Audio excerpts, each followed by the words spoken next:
Hey everyone and welcome to Storytime. My name is Jake and today we are going to be looking at the subreddit r/maliciouscompliance, where people conform to the letter but not the spirit of a request. If you're new around here, please do hit subscribe down below so that you never miss out on another video. But for now, let's sit back, relax, and enjoy some malicious compliance. Want to waste everyone's time by returning all your groceries and rebuying to save $8? Two can play at that game. Given the surprising amount of attention my last post got, I figured I'd share another event that happened a little under a year ago at this wonderful big retail store where I work customer service.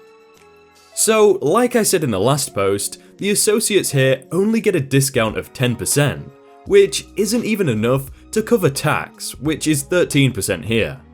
So, unless you're buying something big or a full cart of groceries, you barely even save a couple bucks. The discounts here are also basically just a card that you swipe, and since it's only 10%, a lot of associates will just give the discount card to a friend if they're going shopping and nobody really cares. Technically, it's not allowed, but it's also pretty much impossible to tell if the person works at another store in town, so we just let it go since it's just 10%.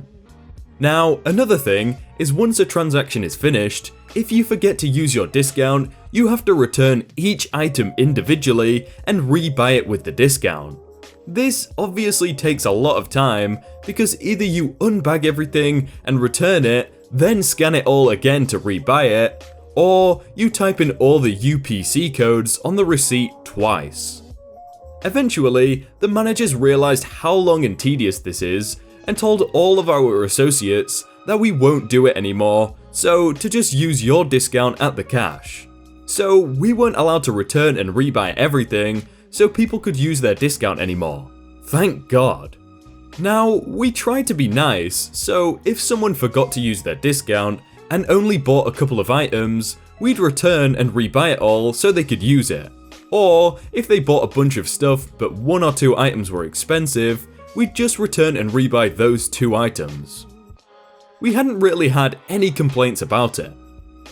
So one day, these two girls in their 20s-ish come up to the customer service with their cart of food and tell us they forgot to use their discount. They don't work here and informed me and my coworker who overheard at the computer next to me that they work customer service at another place about 15 minutes away. So I tell them that if they have a couple of expensive items, we could do that, but that we're not allowed anymore to do a whole cart just so they can use their discount. Given that they said they worked customer service, I figured they'd understand, especially since they would know that returning and rebuying all their stuff would take at least 20 minutes. I guess this was a case where their friend gave them their discount card because man, we were wrong. They started getting mad at us, saying that their store does it all the time, and we have a right to our discount, and a bunch of other things like that.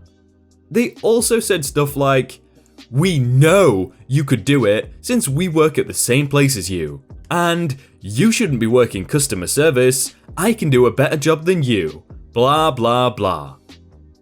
A line was accumulating behind them too. I tried reasoning with them and saying that I can do the most expensive items, but I can't spend 20 minutes doing this. We weren't even allowed to do any of it technically. They just got more rude. Started saying this is unacceptable and such, and insulting me and my coworker who had been with another customer before and had to come over to help me out. We let them get mad and just stood there waiting for them to walk away. Eventually, one of them has a genius idea. "But if we wanted to return all these items, you'd have to do it, since we have a receipt," says one of the girls. Now, at this point, they're both beyond rude. They're wasting my time and the time of the customers behind them. And, just all in all, are being entitled douches. Over a discount that would probably have saved them probably less than $8. Obviously, their plan here was to return all these items. Then, before we put them back on the shelf, they were going to buy them all again. Presumably just by taking them from the counter after we'd returned them. Now, I could have gotten a manager to tell them we don't do the discount thing, or probably even a catch that they shouldn't have the card at all. But I thought of a better way to handle it. See, this store has a policy where any returned item that can be ingested by humans or pets has to be sent to the claims department and basically gets thrown out since we have no idea what this person did with it after they bought it. They could have poisoned it, could have left a cold item in the warmth, etc, etc. You wouldn't want to buy food if you knew that it could have been bought by several people who you didn't know beforehand and then returned it to the shelf. It's a health and safety hazard. Now, I think some stores may donate some of the sealed stuff to charity, but from what I know, my store just chucks it all out. I know it's sad. I make sure to tell customers that's what happens whenever they return food, so they can hopefully be more careful with their selections next time, if they know it's going to waste. When we send a food item to the claims department, we have to black out the barcode with a Sharpie so it can't possibly be scanned again. And we tape a claim slip over it and write "returned" on it. Then we put it under the desk to be disposed of later. I think you may be able to see where this is going. So it seemed my coworker and I had the same idea after this girl says the thing about returning all of her items. Once again, she has a full cart of food. Cue malicious compliance. So I tell them yes, we can return all of your items with a smile on my face, and somehow they thought they'd outsmarted us with their plan. So I return all their items one by one, putting them on the back desk as we do so. We don't start blacking out the barcodes just yet. Once we had rung up all of the items for returns, she inserts her card and signs the slip for the refund. As soon as it's finished, my coworker and I both go to work on all the items on the back desk, blacking out all the barcodes and taping on the claim slips. Their faces dropped, and one of them said, "Okay, we can just put them back on the shelf now, can you hand them back?" I smiled at her and said no, it's policy that we can't sell any returned food items, and they have to go in the garbage. She starts to get mad and asks for a manager. Luckily, there was one close by, and it didn't take long for him to get there once I called for one. The girls say they wanted to rebuy their returned food items and that they just wanted to use their discount. The manager told them we don't do that anymore, as I told them many times already, and that it's our policy to not sell any returned food items. They turn to us and say they're sorry and they just want their items back. They won't take the discount. I tell them it's too late. All the barcodes were now unscannable, and even if we wanted to bend the rules and give them back, we wouldn't physically be able to. They get mad and say what are they supposed to do? They'd been shopping for over an hour. I told them there's nothing we can do. Have a great night, and turned back to the claimed items to finish them off. They told us they're never buying anything from our store again and left very unhappy. It made my day that day, even just to show someone that being a douchebag doesn't always get them what they want. Even if they had been a little nicer about it, I maybe would have told them I could do it all once the line had gone away.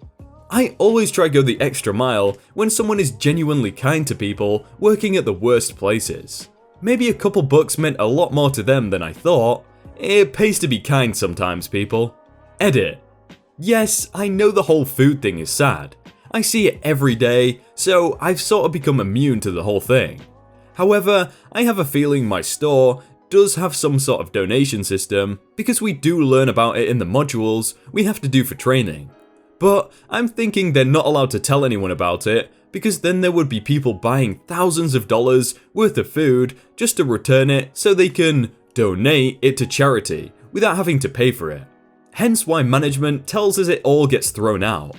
Also, it did actually take a lot less time to claim all these items than it would have taken to do their discount, since A, I had help, which I wouldn't have had if I were returning it all on the single person's computers, and B, when people want us to return and rebuy everything, they usually refuse to unbag and rebag everything, and we don't have space to do so quickly on our small counters compared to a cash with a belt. So, we end up having to type in each UPC individually on our extremely slow computers that have no backspace if you mess up the last number either. As well, we were able to leave some of the claimed food back on the counter until we had no line and were able to get to it. I gotta admit, it's pretty stupid that you can't add the discount after you've scanned everything. Because, like, why would that even be in place? Surely it would make more sense to scan after when you're paying. But, you know, hey ho. Want to be rude to me when I'm simply trying to clean your bathroom?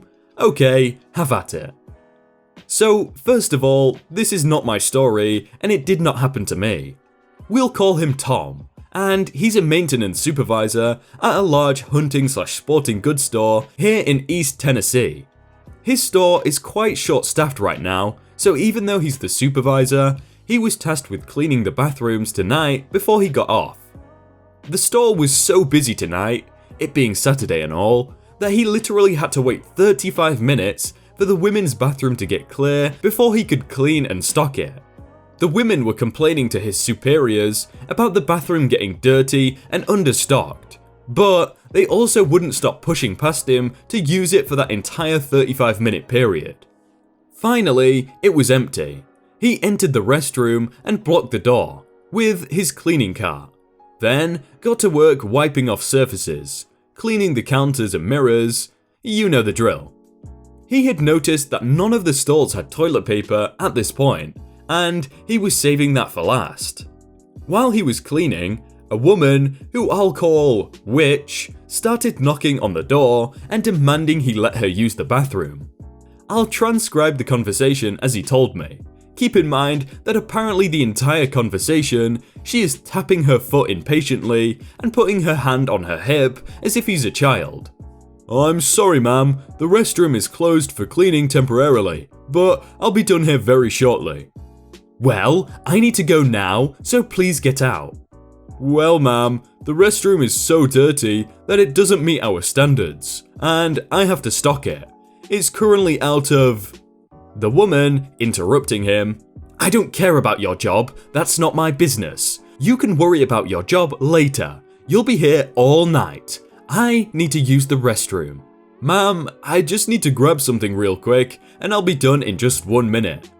He then steps outside the bathroom to go around the corner and grab the toilet paper from the maintenance closet, located right next to the restrooms. He would have been absent from the bathroom for a grand total of 10 seconds. When he exits the closet, he sees that she is pushing his cart out of the way. "I'm using the bathroom, I'll be done in a minute. Then you can do your job." So instead of informing her that there was no toilet paper, he leaned against the wall and waited patiently for the reaction. After about 5 minutes or so, he finally could hear the woman timidly calling, "Sir?" from the bathroom. He barely pushes the door ajar and says, "Yes, ma'am?" "There's no toilet paper in here." "Yes, ma'am, that's what I was trying to tell you. That's the only thing left I had to do." He ended up having to hand a roll of toilet paper to the next woman to walk in, so Witch could get some. He told me the feeling of validation he felt when he left made his entire crappy night better. This Tom guy's a much better person than I'd be, because I would definitely get that reaction and I'd just walk off, like, you could deal with it yourself, woman. Blame me for cheating because I didn't do your laundry? Okay. I dated a douchebag before dear hubby. He was the cheating kind. We'll call him Chad. About 6 months into our relationship, some girl from another school went into a rage that Chad was cheating on her with me. Spammed everybody in her address book with the news. Left me some wild and crazy voicemails. Generally lost her head very publicly on him. Upon confronting Chad with this shocking news, he made a terrible mistake. He decided to blame me for his cheating. If I just did the laundry and made dinner more often, he wouldn't have cheated on me. How these things are related is baffling, but it definitely got him on the express train to X-Town. We didn't even live together, so it was an especially odd choice for the blame and shame game. I did, however, have keys to his place and malice in my heart. You want me to do your laundry? I'll do your laundry. I swung by the local big box bath store and picked up the cheapest bright red towel they had. You know, the one that will exude dye for its entire lifespan as a towel, turning everything that will ever get near it pink. Then, I loaded up his washer with my towel of bleeding dye and everything white I could find in the hamper. Underwear, socks, t-shirts, you name it. It was going to be pink. Then, I executed the tackiest breakup of my life. You think getting dumped by text is bad? I did it by post-it note. Right on the lid of the washer, I left a "we're through" type message, just in case the number of names I called him after that blame and shame attempt hadn't made it completely clear. He had sort of run away before I got all the way to "we're over." It worked even better than I'd hoped because he didn't come home for a few days.